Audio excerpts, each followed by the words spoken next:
हरे कृष्णा कृष्ण कृष्ण हरे हरे, हरे राम राम राम हरे हरे।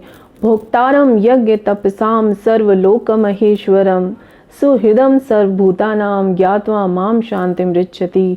भगवद गीता में भगवान कहते हैं कि मैं ही सारे यज्ञ दान तपस्याओं का भोक्ता हूँ, मैं ही इस संसार में हर वस्तु का मालिक और मैं सभी का परम हितैषी मित्र हूँ, मैं सबका सुहृद मित्र हूँ। तो ऐसे भगवान को प्रसन्न करने का परम पावन अवसर कार्तिक मास, जो 12 महीनों में भगवान को विशेष प्रिय है, क्योंकि इसकी अधिष्ठात्री देवी स्वयं भगवान नहीं राधा रानी है, जो कि भगवान को अत्यंत प्रिय है, जो भगवान की परम भक्त है। इसलिए विशेष प्रिय कार्तिक मास और विशेष अवसर भगवान को प्रसन्न करने का, जो कि हमें मिला इस वर्ष भी, जबकि पूरा संसार इस महामारी से पीड़ित है, फिर भी हमको अवसर मिल रहा है कि हम कार्तिक मास में किसी छोटे से भी व्रत का, थोड़े से भी दान का, थोड़े से भी तपस्या का फल प्राप्त करें और श्री भगवान को प्रसन्न कर पाएं। तो कार्तिक मास, जैसा कि इसके नाम से है, कार्तिक कृतिका जो राधा रानी का नाम है, उस नाम से इस महीने का नाम कार्तिक पड़ा। और भगवान का प्रिय मंथ, जिसमें सारे वैष्णव भक्त धाम वास करते हैं, पवित्र नदियों में स्नान करते हैं, परिक्रमा करते हैं, और विशेष रूप से सभी लोग उत्साहित होते हैं इस मंथ का, इस महीने का पूरे वर्ष भर इंतज़ार करते हैं भगवान को प्रसन्न करने के लिए। तो इसमें से अगर हम किसी के पास थोड़ा भी सोना हो और वो कूड़े में फेंक दे, तो कितना मूर्ख कहा जाएगा। तो ऐसे ही वो व्यक्ति जो कि कार्तिक मास आने पे भी भगवान की थोड़ी बहुत भी सेवा नहीं करता, भगवान के नामों को नहीं लेता, तो उसको ऐसा कहा जा सकता है कि उसने एक बहुत अच्छा अवसर गंवा दिया। इतना सुनहरा अवसर उसको मिला और उसने वो सुनहरा अवसर गंवा दिया। तो हमको ये प्रयास करना चाहिए कि भगवान को प्रसन्न करने के लिए, दामोदर भगवान को प्रसन्न करने के लिए, भगवान के लिए ब्रह्म मुहूर्त में स्नान, जाप भगवान का, भागवतम का श्रवण, भगवान की महिमा का गायन, पठन पाठन, हम कुछ थोड़ा भी अगर हम कर पाएँ तो ये हमारे लिए जीवन की पूंजी होगी। तो दामोदर महीना जो इसका नाम है, विशेष रूप से दामोदर मास, जिसमें दामोदर भगवान का हम पूजा अर्चना करते हैं और दीपदान करते हैं, जिसमें भगवान कृष्ण को, बाल रूप कृष्ण को मैया यशोदा रस्सी से बांधती हैं, अपनी प्रेम की रस्सी से, और भगवान यशोदा मैया का प्रयास देखकर बंध जाते हैं, उनके प्रेम से, प्रेम रूपी रज्जू में भगवान बंध जाते हैं। दाम मीन्स रस्सी और उदर मीन्स पेट, भगवान का पेट। तो दामोदर महीना इसका नाम पड़ा।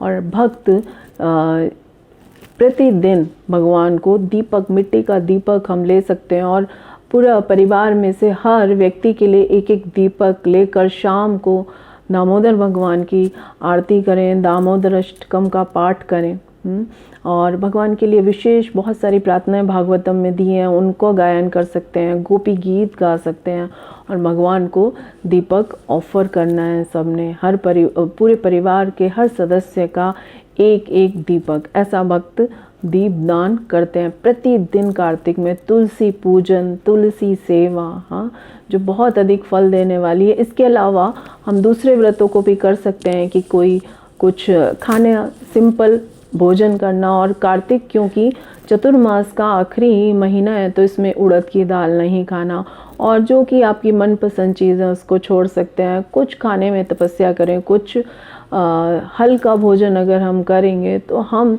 ज़्यादा से ज़्यादा भगवान की सेवा में, भगवान के नामों के जाप में हम अपना समय लगा पाएंगे। यही इसका मतलब होता है कि हम सिंपल भोजन करें तो हमारे लिए बहुत अच्छा है कि हम अच्छे से आलसी नहीं बनेंगे, निद्रा दूर भाग जाएगी, और हम अच्छे से भगवान की सेवा कर सकेंगे, भगवान के निकट जा सकेंगे।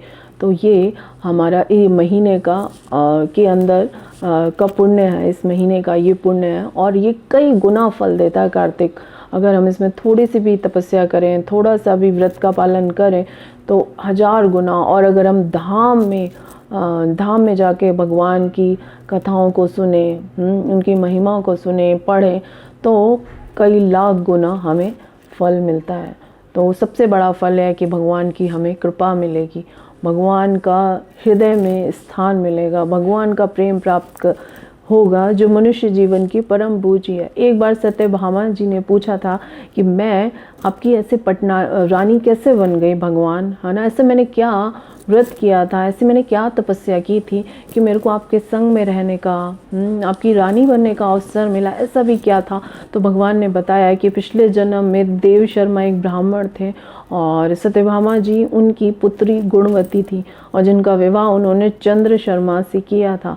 एक बार चंद्र शर्मा और देव शर्मा दोनों जंगल में गए, वहाँ पे किसी राक्षस ने उनका वध कर दिया, तो गुणवती अकेले रह गई और उन्होंने पूरा अपना जीवन भगवान की सेवा में समर्पित किया। और उन्होंने कार्तिक आया तो कार्तिक व्रत का बहुत अच्छे से पालन किया, ब्रह्म मुहूर्त में उठना, स्नान करना, भगवान के नामों का जप करना, उनको भोग लगा कर खाना, सारी चीज़ें उन्होंने किया और इस तरह से उन्होंने भगवान का धाम प्राप्त किया और सत्यभामा रानी बनी।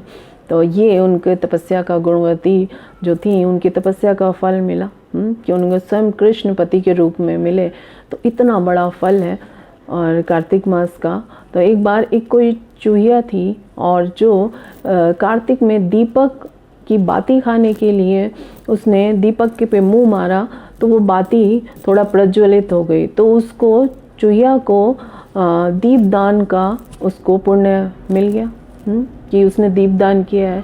इनडायरेक्टली, अप्रत्यक्ष रूप से ही उसको दीपदान का फल मिला। और जब वो मरी तो विष्णु दूत उसको लेने आए और अगले जन्म में इतना ही नहीं, वो रानी मदालसा बनी। तो इतना अधिक पुण्य है जिसको गिन भी नहीं सकते। कार्तिक महीने में तो ये महीना इंतज़ार करता है, कोई किसी भी तरह से कुछ भी कर दे जाने अनजाने।